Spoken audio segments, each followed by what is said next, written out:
but I want to turn it over to Steven.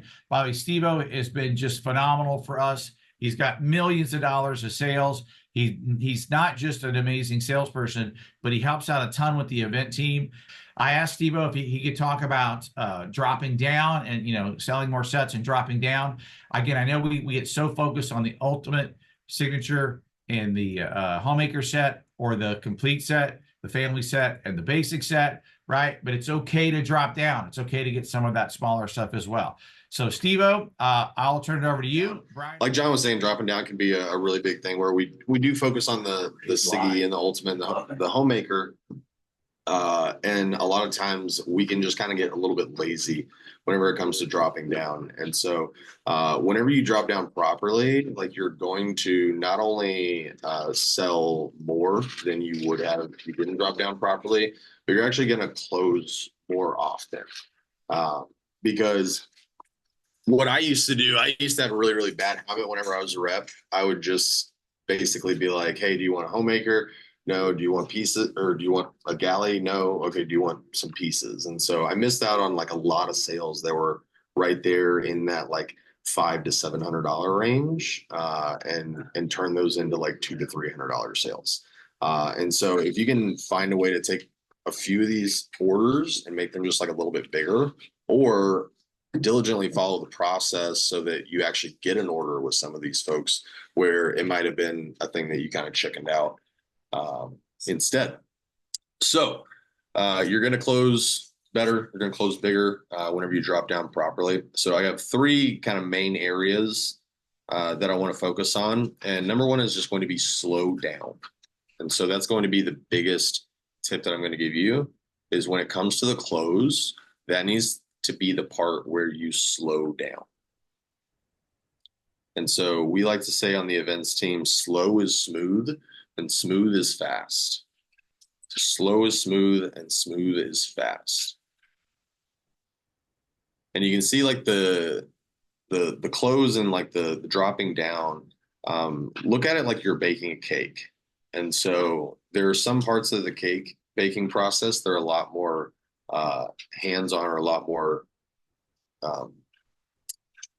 specific than other parts of baking a cake. You can put a lot of the ingredients like the first part of your demo and cutting the leather and the rope and the food and pennies and everything like that, and going through all the names and uses and all that stuff. That's just like the ingredients for the cake. And so like whenever you're baking a cake, you can throw your eggs and flour and stuff like that in whatever order, and a lot of times it might not even matter. But like bake for 20 minutes at 350 degrees, that part you need to be very, very specific about. And it's not one of those things where you can just rush it and be like, oh, let's just turn it up to 600 degrees for 10 minutes. That'll work. That math doesn't work whenever it comes to baking cakes or to selling knives. And so this part you need to be very, very specific and very intentional about. And this is the part of the demo where the customer needs to have time to think, because you're asking them to spend thousands, maybe hundreds, but like thousands of dollars whenever we do our initial close on a set of knives. And so they have to have time to actually process that. Now, the beautiful thing is like your manual is actually set up to give them a little bit of time to process that in between whenever you tell them the price of the set and whenever you say, hey, would you like to go ahead and get that Cutco set today?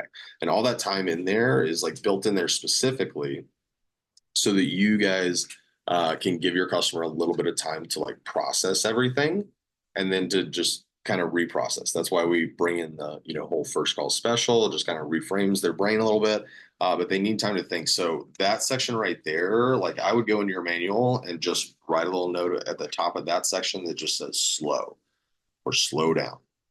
I have to do this constantly. You can ask Calvin. I am one of the fastest talkers whenever I get going. And so it becomes a thing where I will find, myself in the booth. There will be days where like I'll have to take a Post-it and I'll just have to write slow down and just stick it on the back of the block that's next to me so that I can remember to slow down. But that's going to be the whole process. This is the process, or this is the part of the process where you have to get like really deep with the customer about like, okay, is this something that's going to happen? So how many of you guys have learned the objection cycle? Maybe one or two. Okay, John. Wow, Yeah, he's yeah, learning the yeah. objection cycle. They've all seen it. Okay, So. cool. So I'm just gonna kind of go over the objection cycle, and just kind of reiterate a few of the things. So basically, the objection cycle is just it's the system that you use, and it's kind of just a rinse and repeat thing that will bring you back to the beginning. And you can kind of start over with each Can I, step. can I ask you a question too? I know you made a quick idea about the pause. Mhm. Like that's a real art. Yeah. Like to watch you guys do that is really, really good. I think as new people, like, 5 seconds feels like Oh, 2 it feels like an hours. eternity. Yeah. How did you get good at that? So I got to cheat a little bit because I was a theater kid. And so so I was cool with doing the power pauses, that was just like me being dramatic. So so so yeah, the power pause, but like basically the way that you need to think about it in that section is like whenever you ask the customer, like, hey, would you like to go ahead and get this set of cat code today? Like you shut up and you listen. So like that needs to be what you do whenever you ask for the order. So ask for the order is like step one of that. And then step 1.5 is just shut up and listen. And like the first person who talks loses. And like it like 5 seconds feels like a lot. 10 seconds feels like a lot. It's so funny because you'll think that it's like, oh, it's not that much time. But if you talk about it in like dead air time on the radio, if you listen to the radio and nothing is happening, it's just dead air for 5 seconds, that is an eternity in radio world. On like in theater on stage, like if there's nothing happening for 5 seconds and it's not supposed to be nothing happening, it's devastating. And so like it can feel like really, really awkward. But like you just have to trust that like, okay, there's a process that's happening here. And once again, this is a process that we cannot rush because it happens in its own time. And if you rush it, 99% of the time, you will screw it up. So ask for the order and then listen. Listen to like what they're actually saying. Listen to the objection that you like that they are telling you. And I'll tell you right now that you're going to hear a bunch of different versions of the same two objections. And so the real only two objections that people have with Cutco are either it's too much stuff or it's too much money. It's either just like, hey, I don't think I would use like all of this stuff. This is like just way too much more than I need, or it is just more than they want to spend on knives. And so what your job is in this next part of the objection cycle is just to synthesize for them what the objection is, to let them know that you understand what they're saying. Let them know that you were actually listening to them. So what you're going to do is you're going to say, I totally understand. So just write down the phrase, I totally understand. That's how you should start it off. And then you're just going to repeat their concern to them. And I'll normally throw in some stuff about how they like Cutco. It's like, hey, I totally understand. So like basically what you're saying is, you like Cutco, you definitely use it. It's just that this is like a little bit more than you're wanting to budget for knives right now. Does that sound right? Yeah, cool. Hey, no problem. I completely understand. And then this is the part where you empathize with them. So yeah, I completely understand. Hey, $1,600, like it is a lot. Whenever I first started selling knives, I didn't even know that they sold knives for $1,600. So it's kind of crazy, but it's just like anything else. It's you get what you pay for. And trust me, that $1,600 price does get a lot cheaper whenever you divide it by forever. And then what you're going to do is you're going to offer a solution. And so this is where it's like, hey, I want you guys to write this phrase down. Do you mind if I show you something that I think might be better for you based on what you're telling me? Do you mind if I show you something that might be better for you based on what you're telling me? So that phrase number one, ask permission from the customers like, hey, I have your permission to continue in the sales process.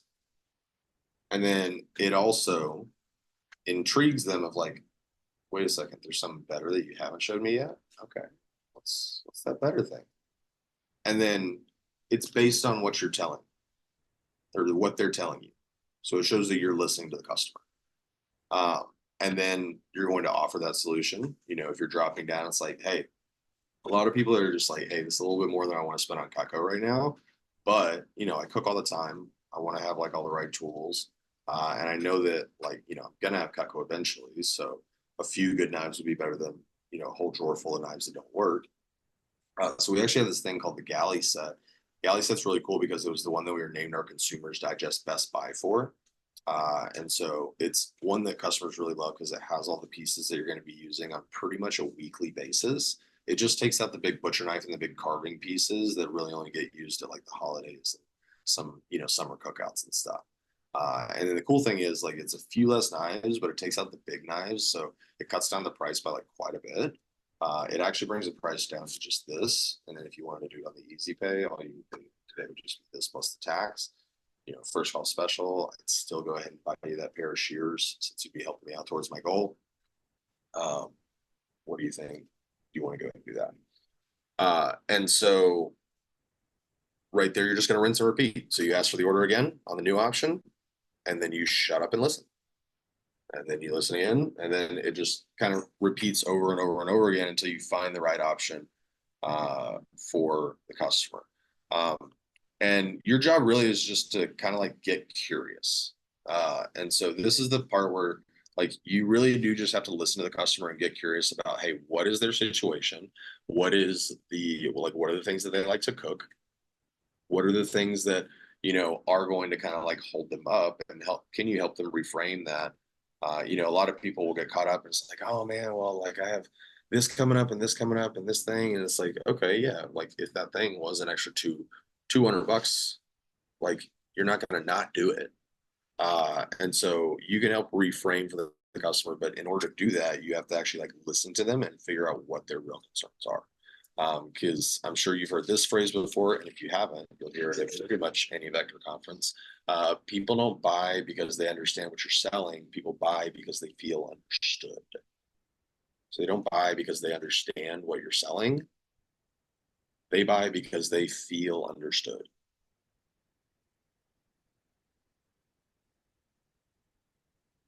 You probably heard that phrase in a bunch of different iterations.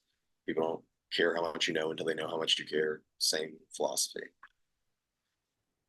But I will tell you one thing about, especially in the Cutco world, the dispassionate, pushy like salesmen that don't like listen to their customers and don't actually connect, they are not long for the Cutco world. They do not last in our business. Even people with like immense talents, like they don't last in the Cutco business if you don't listen to your customers. Cool. And then I'm just going to go over just kind of like a few little bonus things, and then I will turn you guys back over to the folks here. Don't freak out about like dropping down. You know, a lot of times, especially whenever we have these big goals, we're like, oh man, if I drop down, then like I'm a little bit further away from my goal where I wanted to be. And like you get in your head about all these things and you start to focus on things that you don't need to.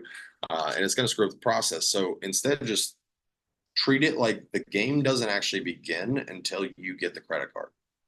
And so like you could take them from a homemaker all the way down to like 3 pieces. And once you get that credit card, it's like, cool. Now we can start to move back up. And so I'm sure you guys have heard some of the little upselling stock or talks. This is where talking to your manager is really great. And then this is also where listening to your customer and what they're keyed in on throughout the entire process is going to be something that can help you bring that back up. Because basically, once that decision to purchase is made, then you're good. So then the pressure is off, and it's so much easier to get somebody to go from buying, you know, something to something plus something else, from them getting them to buying nothing to anything. And so I'm sure you've seen Brian in training whenever he did that little graph where he has the line. He's like, this is the line from, you know, this is the line from a no sale to like a homemaker sale. And then like the line to go to adding on flatware is like this big. it's so easy to, once that decision is made, start to actually figure out, okay, what's the real decision? Like, what are they actually comfortable with? We found something that basically lets them know that you're on their side. It's like, okay, cool. This isn't some pushy salesman that's just trying to sell me like their biggest set. They're cool with just selling me 3 pieces. They're actually here for like what I need. And so if you're listening to your customer as you're going through this drop down process, you're going to see the other things that they're focused on. So, if they're like, oh yeah, like we entertain a lot, so like steak knives would probably be the next thing on our list after this, but it's like, I want to start off with these 3 pieces. Like, cool, you got the credit card, and then you can start working back up. It's like, hey, just so you know, since you're doing these 3 pieces, if you wanted to bundle it with some steak knives, I could actually like get you one of these pieces for free. Do you want to see what that looks like just for fun? That's one of my favorite phrases, is whenever I'm trying to do these upsells or presenting a package. It's like, hey, do you want to see what that looks like just for fun? It's just for fun, guys. We're not doing anything serious. It's just for fun. Come on. Oh, why wouldn't you want to see? It's just fun. It's just for fun. So that's when the game actually starts. And so the the phrase to write down is, just so you know, since you're doing this, if you do this, I can do this. How many of you guys have heard that before? Sweet. Yeah, we had that handout yesterday. Hell yeah. Yeah, it's perfect. Funny little thing, whenever you hear something repeated in a Cutco talk multiple times, it might be important. So just a little pro tip for you. But yes, that phrase right there, get it in your memory. That is going to be money for you. And then the other thing that I was going to say is, like, use your goals as the reasoning for why you're giving them the better deal. It's like looking at a homemaker. We're doing the shears for free. And it's like, you know what? Hey, I might have to talk to my manager about this, but it's cool. But you know what?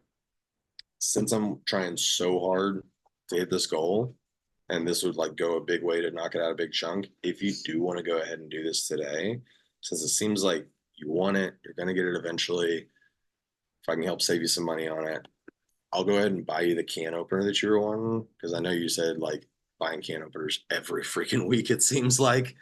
So I'll go ahead and buy you the can opener as well, since you'd be helping me out towards hitting my goal. And it just activates that law of reciprocity within people, where like people want to help people, and like people want to help good people do like good things.